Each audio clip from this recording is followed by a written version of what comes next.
Good morning. पिछले topic में हमने किया था कि पतली यदि फिल्म है तो उस पर यदि लाइट आ रही है तो लाइट फिल्म के टॉप से और बॉटम से रिफ्लेक्ट होने के बाद जब इंटरफेरेंस शो करती है तो उसके लिए पाथ डिफरेंस जो है वो हमने कैलकुलेट किया था 2μt cos theta plus R minus lambda by 2। यहाँ पे म्यू जो है वो उस फिल्म का रिफ्रैक्टिव इंडेक्स था जिस मटेरियल की वो बनी हुई है। टी उस जगह पे मोटाई है जहाँ पे आप देख रहे हैं। थीटा फिल्म का जो वेज शेप फिल्म है वो उसका एंगल है। आर जो है वो अपवर्तन कोण है, यानी जो लाइट आ रही है नॉर्मल से जो आई एंगल है वो नॉर्मल के साथ जो लाइट फिल्म के अंदर जा रही है वो आर एंगल बनाती है जिसको अपवर्तन कोण बोलते हैं। अब देखिए कि हम कुछ केसेस लेते हैं कि यदि लाइट जो है वो इस वेज शेप फिल्म पर नॉर्मली गिर रही है तो एंगल आई भी जीरो होगा और आर भी जीरो होगा। तो delta is equal to 2μt cos theta minus lambda by 2। हालांकि ये जो थीटा है ये फिल्म का जो एंगल ये भी बहुत यदि कम है तो कॉस थीटा को भी कॉस 0 का 1 लिखा जा सकता है। तो पहले देखिए कि संपोषी व्यतिकरण के लिए की जो शर्त होगी ये पाथ डिफरेंस बराबर होना चाहिए एन लैम्डा। तो यही पाथ डिफरेंस जब एन लैम्डा लिखते हैं तो 2μt cos theta is equal to n plus 1/2 lambda. N यहाँ पे 0 1 2 3 वगैरह रहेगा। यह चमकीली फ्रिंज की शर्त है, ब्राइट फ्रिंज की शर्त है। और इसी रिलेशन के अंदर यदि आप विनाशी व्यतिकरण देखना चाहते हैं तो उसके लिए पाथ डिफरेंस की जो कंडीशन है वो n प्लस माइनस 1/2 लैम्डा। इससे यदि आप डेल्टा की वैल्यू रखें तो 2μt cos theta is equal to n lambda. यहाँ पे n जो है वो n प्लस 1 को लिख दिया गया है तो n की वैल्यू जो है वो 1 2 3 चलेगी और ये अदीप्त फ्रिंज के लिए शर्त है। अब ये प्रदीप्त फ्रिंजें और अदीप्त फ्रिंजें यदि ये जो फिल्म है ये वेज शेप है और थीटा एंगल है तो ये सरल रेखीय दिखाई देती हैं समानांतर। अब है फ्रिंज चौड़ाई। तो फ्रिंज चौड़ाई का मतलब ये है जैसे जो लगातार चमकीली फ्रिंजें या काली फ्रिंजों के बीच की जो दूरी है उसको आप फ्रिंज चौड़ाई कहते हैं। तो जैसे इस फिगर में दिखाया गया है यहाँ पर कि मान लीजिए एक्सन मोटाई पर एक्सन दूरी पर ओ से एक्सन दूरी पर टी एन मोटाई है फिल्म की और ओ से एक्सन प्लस 1 पर मोटाई जो है वो टी एन प्लस 1 है। तो इस मैथमेटिक्स के अकॉर्डिंग जो कॉस थीटा टेन थीटा है वो T N upon X N जो है या T N plus 1 upon X N plus 1 तो आप लिख सकते हैं T N is equal to X N tan theta T N plus 1 is equal to X N plus 1 tan theta. दोनों का डिफरेंस यदि लें तो T N plus 1 minus T N is equal to X N plus 1 minus x N tan theta.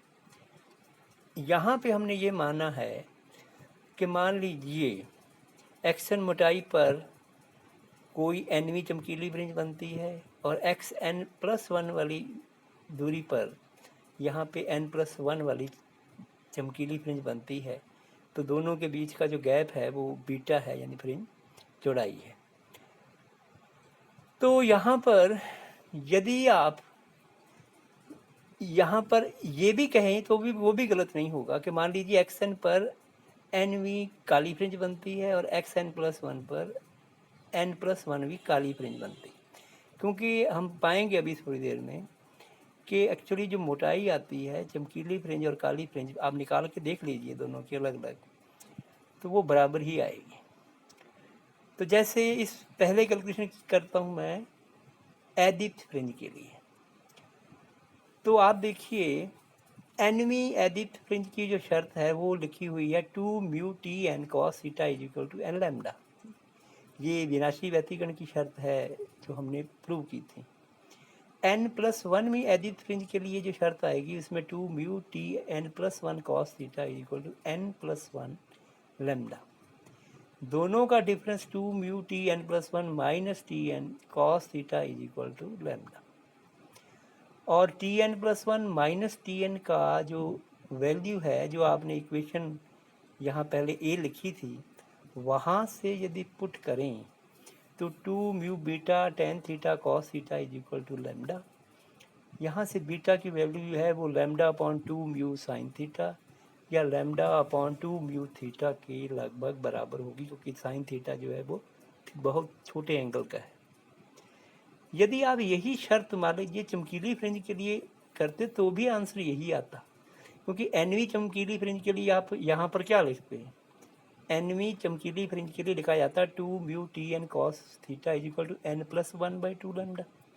और n+1 वाली जब चमकीली fringe है उसके लिए क्या लिखा जाता, उसमें लिखा जाता n+3/2 lambda. 2 mu T n+1 cos theta n+3/2 lambda. तो दोनों का डिफरेंस जो है वो सेम रहता। ये जो डिफरेंस है ना 2 mu T n+1 minus T N cos theta is equal to lambda, ये वैल्यू दोनों में सेम ही आते।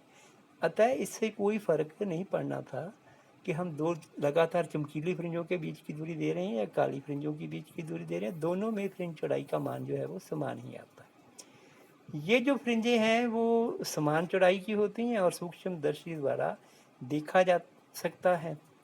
इन्हें स्थानीय फ्रिंजे भी कहते हैं, लोकलाइज फ्रिंजे भी कहते हैं। ये जो फ्रिंजें देख करके हम एक बहुत इम्पोर्टेंट चीज़ जो है वो यहाँ से ज्ञात कर सकते हैं कि किसी सरफेस की समतलता की जांच, कि कोई जो सरफेस है वो समतल है या नहीं है, testing of planeness of the surface, ये हम यहाँ से प्राप्त कर सकते हैं। कैसे कि एक पट्टिका लीजिए नीचे और उसके ऊपर एक दूसरी पट्टिका, किसी पट्टिका की समतलता की जांच के लिए एक अन्य प्रकाशीय समतल पृष्ठ पर इस प्रकार रखते हैं कि दोनों के बीच वेज शेप वायु की फिल्म बन जाए। अब इसे एक वर्णी प्रकाश से आलोकित कर सूक्ष्मदर्शी से व्यतिकरण फ्रिंजों को देखा जाता है। यदि समान चौड़ाई व सररेखीय फ्रिंजें बनती हैं तो पृष्ठ समतल है। यदि टेढ़ी मेढ़ी बनती हैं तो आपको समझ गए कि मोटाई फिल्म की अलग अलग जगह पे अलग अलग है। अतः यदि टेढ़ी मेढ़ी बनती हैं तो पृष्ठ समतल नहीं। तो ये तो कुछ इम्पोर्टेंट फैक्टर हुए इस प्लेननेस की जांच के। अब नेक्स्ट टाइम पे हम जो करेंगे वो है न्यूटन रिंग्स, कि न्यूटन रिंग्स से हम किसी भी व्यतिकरण को कैसे देखते हैं और कैसे प्राप्त करते हैं, वो हमारा नेक्स्ट टाइम का टॉपिक होगा।